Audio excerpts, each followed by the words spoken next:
नमस्कार। Prime time में आज मैं कादम्बिनी शर्मा हूं आपके साथ। एसोसिएशन फॉर डेमोक्रेटिक रिफॉर्म्स यानी एडीआर और यूपी इलेक्शन वॉच ने एक सर्वे किया है ये जानने के लिए कि नोटबंदी का उत्तर प्रदेश के होने वाले विधानसभा चुनावों के खर्चे पर क्या असर होगा। 9000 का सैंपल साइज है, 30 विधानसभा क्षेत्रों में किया गया है। जो नतीजा सामने आया है वो चौंकाने वाला बिल्कुल नहीं है। इसके मुताबिक चुनाव के खर्चे पर कोई असर नहीं होगा, पैसा वैसे ही पानी की तरह बहेगा। यहां तक कि 69% हो सकने वाले उम्मीदवार यानी कि प्रोबेबल कैंडिडेट्स जो हो सकते हैं, उन्होंने कहा कि चुनाव लड़ने का खर्चा 10% तक बढ़ जाएगा। 65% ने कहा कि वोटरों को लुभाने के तरीके पर कोई असर नहीं होगा। बाकी आप समझदार हैं, इसका मतलब खूब समझते हैं। इस बीच खबर ये आई है कि नोटबंदी के बाद बीएसपी के खाते में 104 करोड़ रुपए जमा कराए गए पुराने नोटों में। 2014-15 में ये 111 करोड़ के करीब था, तब कोई सवाल नहीं उठे थे। अब सवाल ये भी है कि बाकी पार्टियों के खातों में 8 नवंबर के बाद कितने जमा हुए, पुराने नोटों में हुए या नए नोटों में। अगर नए नोटों में हुए तो आप घंटों अपने कतार में खड़े होकर भी जरूरत भर रुपए ना निकाल पाने की पीड़ा याद करिए और सोचिए कि इतने प्रभावशाली लोग कौन हैं जो ऐसे दिनों में भी नए नोटों में अपनी मनपसंद पार्टियों को चंदा दे रहे थे, और पुराने नोटों में दिया तो 20,000 से ऊपर या नीचे। नोटबंदी का असर राजनीति पर और भी है, जो आज बीएसपी प्रमुख मायावती सुना गईं। बीजेपी के लिए आभार भी प्रकट कर दिया कि उन्हें निशाना बनाने से बीजेपी के नहीं बीएसपी के ही वोट बढ़ेंगे। लेकिन इस सब के बीच उत्तर प्रदेश पर नजरें टिकाए हर पार्टी अलग अलग दांव आजमाते ही नजर आई। 16 दिसंबर को प्रधानमंत्री से मुलाकात कांग्रेस को अभी भी भारी पड़ रहा है। नोटबंदी के बहाने विपक्ष को एक साथ लाकर सरकार पर बड़े हमले की कोशिश बिखर चुके विपक्ष के साथ ही कमजोर पड़ चुकी है, और समाजवादी परिवार में अंदर के टकराव ने कम से कम बयानों में बाकी पार्टियों को यह कहने का मौका जरूर दे दिया है कि समाजवादी तो रेस में है ही नहीं। तो उत्तर प्रदेश एक, चुनावी गाथाएं अनेक, इसी पर आज हमारी चर्चा। सबसे पहले आपका परिचय अपने मेहमानों से हम करवा देते हैं। अभी इस वक्त हमारे साथ रितु सिंह हैं, नेता हैं बीएसपी की, और इस वक्त हमारे साथ जुड़ रही हैं पीएल पूनिया है, लखनऊ से हमारे साथ जुड़ रहे हैं, सांसद हैं राज्यसभा के कांग्रेस के, और शरद प्रधान हैं पत्रकार हैं, सीनियर पत्रकार हैं, वो भी हमारे साथ लखनऊ से इस वक्त जुड़ रहे हैं। सबसे पहले हम रुख करते हैं रितु सिंह का। रितु जी, जिस तरह से अच्छा, रितु हमारे साथ नहीं है, लाइन कट गई है उनकी, लेकिन उदित राज हमारे साथ जुड़ गए हैं, सांसद हैं लोकसभा से बीजेपी के। उदित राज जी, हमने देखा किस तरह से मायावती ने जवाब दिया है। जी, अब चलिए सभी हमारे मेहमान जुड़ गए हैं। उदित राज जी, अगर आप हमारी आवाज सुन पा रहे हैं तो हमने देखा है कि मायावती ने क्या कहा है। उन्होंने कहा है कि आभार प्रकट करते हैं बीजेपी का, और जो निशाना उनको बनाया जा रहा है उससे उन्हीं के वोट बढ़ेंगे। आभार प्रकट इसलिए कर रही हैं कि बीजेपी ने उनका जो चुनाव का परिणाम है अभी से घोषित कर दिया, यानी वो हार रही हैं। अच्छा, अब इस मामले में कोई आभार प्रकट कैसे कर सकता है, ये तो बड़े आश्चर्य की बात है। अगर 100 करोड़ से ज्यादा खाते में पकड़ा गया है तो उसका जवाब दें, और तमाम सारे लोगों के ऊपर छापे पड़ रहे हैं, जांच हो रही है। अगर अन्य पार्टियों के खाते में भी कोई संदिग्धता पाई जाएगी तो उनके साथ में भी यही किया जाएगा। ऐसा नहीं कि किसी को छोड़ा जा रहा है, लेकिन जब कभी ऐसा मामला होता है तो मायावती जी एक हथकंडा अपना लेती हैं, अपनाती रही हैं कि मैं तो दलित की बेटी हूँ, दलित की बेटी हूँ, क्या मैं दलित का बेटा नहीं हूँ, या और लोग दलित के नहीं हैं। तो एक तरह से भावनाओं से खेलना, वोट बटोरने इस बार नहीं चलेगा। लेकिन एक चीज तो आप उदित राज जी मानेंगे ना, उदित राज जी, एक चीज तो आप मानेंगे कि बीएसपी जो है उसका चेहरा मायावती हैं, जो कि एक दलित आइडेंटिटी के साथ वोट मांगने जाती हैं। बीजेपी का चेहरा तो ये नहीं है ना।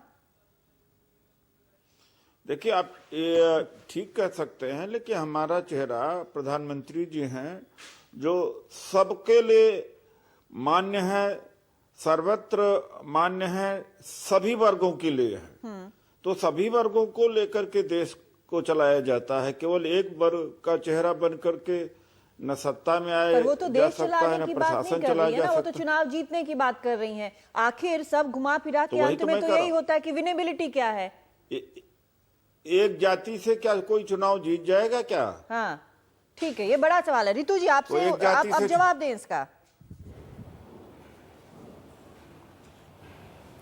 मैम देखिए, वो बहन जी दलित समाज से हैं, वो उनकी एक अलग बात है, लेकिन वो सब समाज को लेके चलती हैं, ये भी बात हैगी।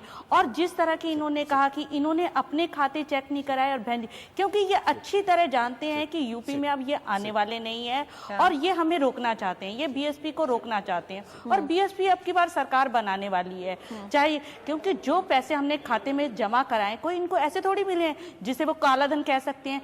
खाते में हम उन्हें बता रहे हैं कि भाई हमारे कार्यकर्ताओं ने दिए, तो वो चोरी के पैसे कहां से हुए?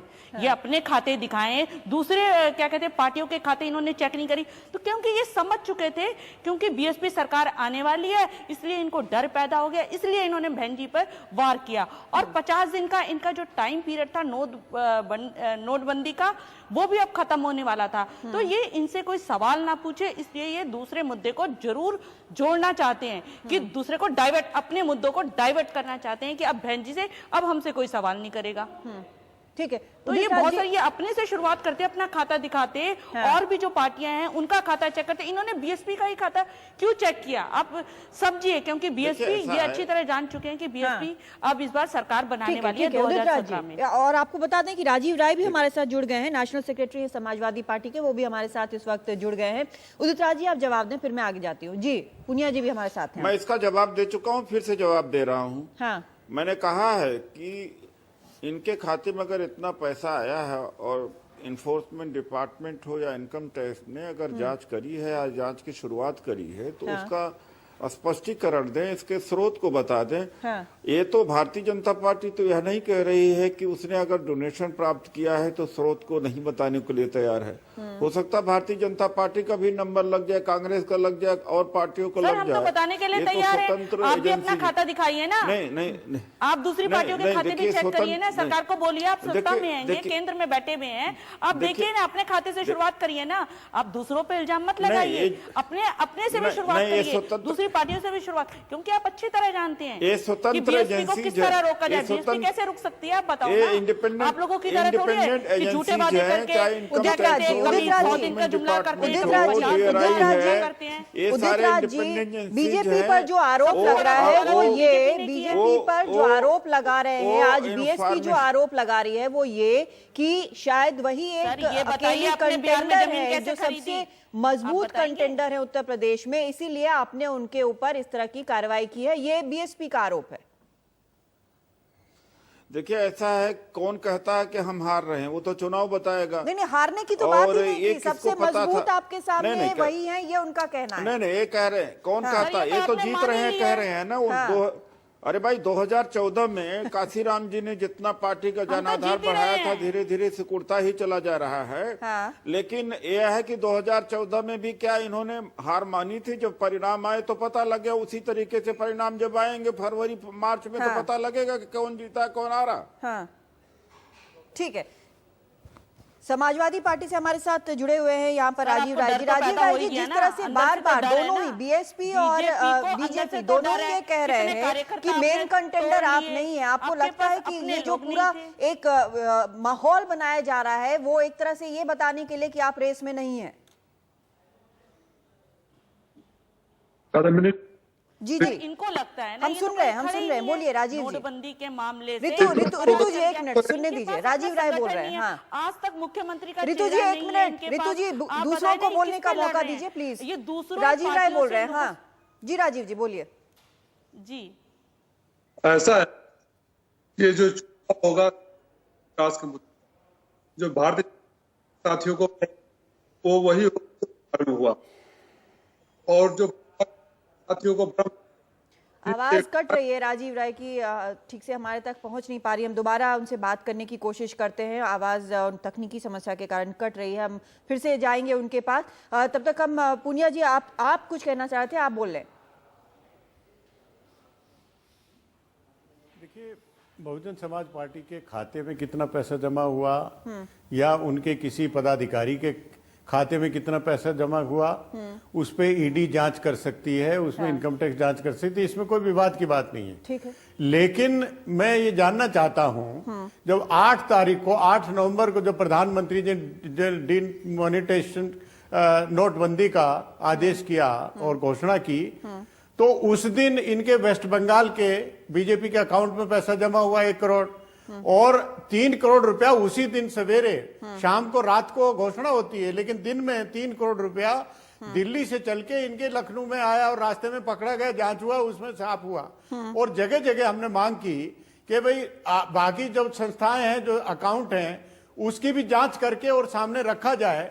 और जगह जगह बिहार में, उड़ीसा में 18 जिलों में इन्होंने जमीन खरीदी, 21 जगह आपने बिहार में जमीन खरीदी, उड़ीसा बिहार में मिला के, बाकी प्रदेशों में भी हर जगह बड़े लार्ज स्केल पे मोनेटाइजेशन के पहले, नोटबंदी से पहले इन्होंने जमीनें खरीदी। तो इसका खुलासा तो करना चाहिए समाज के सामने। केवल एक आइडेंटिफाई करके इलेक्शंस को ध्यान में रखते हुए आप टारगेट कर रहे हैं किसी एक को, और अपना जो मांग की जा रही है बाकायदा पूरे विपक्ष की तरफ से, उसके ऊपर आप मुंह बंद किए हुए हैं। पूरे विपक्ष की तरफ से, पूरे विपक्ष की तरफ से, पुनिया जी, पूरे विपक्ष की तरफ से, पूरे विपक्ष की तरफ से। अच्छा, पूरे विपक्ष की तरफ से हर पार्टी ने इसके ऊपर सवाल खड़े किए हैं। हाँ, लेकिन आज जो बैठक बुलाई गई थी पुनिया जी, जो कांग्रेस ये चाह रही थी कि पूरी तरह से एक जिसको कहते हैं अम्ब्रेला के अंदर सारे विपक्षी पार्टियां आए, तो वो तो हो नहीं पाया। आज रविशंकर प्रसाद ने जो एक बयान दिया है कि सिर्फ 8 पार्टियां आई, तो विपक्ष तो रहा ही नहीं। देखिए कादम्बनी जी, एक बात समझ लीजिए, हाँ, कि इस मुद्दे पर जितने विपक्ष इनकी जिस तरह से नीति हुई, जिस तरह से उनके इम्प्लीमेंटेशन हुआ, जिस तरह से गरीब का किसान का नुकसान हुआ, परेशानी हुई, उसमें सभी दलों ने निंदा की और आज भी निंदा कर रहे हैं और इस सरकार का विरोध कर रहे हैं। तो इसलिए विपक्ष, अगर एक दल मुझे बताया जाए जिसने कहा होगा चल के कि भारतीय जनता पार्टी ने, यह सरकार ने बहुत अच्छा काम किया नोटबंदी का, तो मैं मानूं। हर राजनीतिक दल इसका विरोध कर रहा है, हर राजनीतिक दल इसकी आलोचना कर रहा है। तो हमारा पक्ष, जो हम बात कह रहे हैं, उसका तो सब समर्थन कर रहे हैं। ये बात अलग है कि उस बैठक में किसी वजह से वो नहीं आ पाए, वो आगे आएंगे, क्योंकि सब एक ही विचारधारा के हैं, एक ही मत रखते हैं। और मैं समझता हूं कि कोई जो भारतीय जनता पार्टी को इतना खुश होने की आवश्यकता नहीं है, क्योंकि हर राजनीतिक दल, हर जनता, 130 करोड़ की जनता इस जो कदम उठाया है उसके खिलाफ है और उसकी आलोचना की है, उसके विरोध में है, और आगे आने वाले समय में इसका पता लग जाएगा। ठीक है, आप जो कह रहे हैं कि हर विपक्षी दल इस पर साथ है, एक बार मैं जरा राजीव राय जी वापस आ गए हमारे साथ, राजीव राय जी से और ऋतु जी से, दोनों से मैं इसका जवाब देना चाहता हूँ। पुनिया जी ने कुछ प्रश्न भी खड़े किए हैं। हाँ उदित जी, एक मिनट आती हूँ आपके पास, बाकी दोनों से जरा पूछ लूं, मैं आपके पास ही आ रही हूँ, आपके पास ही आ रही हूँ, एक सेकंड जरा मैं राजीव राय जी से पूछ लूं कि नोटबंदी पर कांग्रेस के लीडरशिप में आप सब उनके साथ हैं। ऋतु जी से भी पूछना चाहती हूँ। राजीव राय जी, पहले आप जवाब दे दें इसका। देखिए, नोटबंदी पर हमारे विचार को माननीय मुख्यमंत्री जी, माननीय नेताजी ने स्पष्ट कर दिया है। हाँ। सवाल ये है हाँ। कि भारतीय जनता पार्टी के साथी जो आज शोर मचा रहे हैं, जो पुनिया साहब ने कहा, सच्चाई वही है। हाँ। बसपा क्या के कांग्रेस के साथ हैं नोटबंदी पर?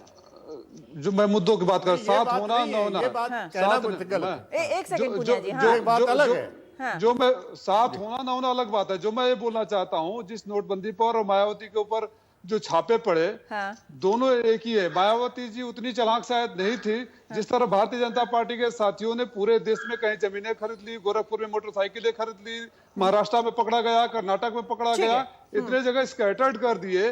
उन्होंने अपने को तो अपनी बात तो करते नहीं है। और मायावती जी के बारे में कोई नई बात थोड़ा है। वैसे आपने भी ये साफ नहीं किया, आपने भी ये साफ नहीं किया कि इस पर आप कांग्रेस के साथ है या नहीं है। चलिए, मैं ऋतु जी से पूछना चाहती हूँ, बहुत शॉर्ट में जवाब ऋतु जी आपसे जानना चाहती हूँ, क्या नोटबंदी के मसले पर आप लोग कांग्रेस के साथ हैं? क्योंकि आज की बैठक में आपकी तरफ से भी कोई नहीं था।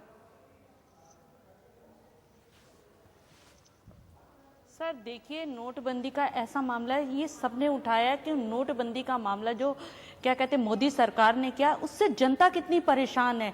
लोग लाइनों में लगे हैं, 100 लोग मर चुके हैं, किसानों के पास फसल मतलब जो टाइम था नहीं, ये तो सब लोग, क्योंकि ये एक अच्छा नोटबंदी क्या कोई अच्छी चीज है। हमने कहा था कि काले धन को वापस, मोदी जी ने कहा ठीक है काला धन वापस लाते, इन्होंने तो उन गरीब जनताओं को ही मतलब चोर बना दिया। तो बताओ, आज हम सब साथ खड़े हैं तो इसका कारण ये है ना कि जनता परेशान हो रही है।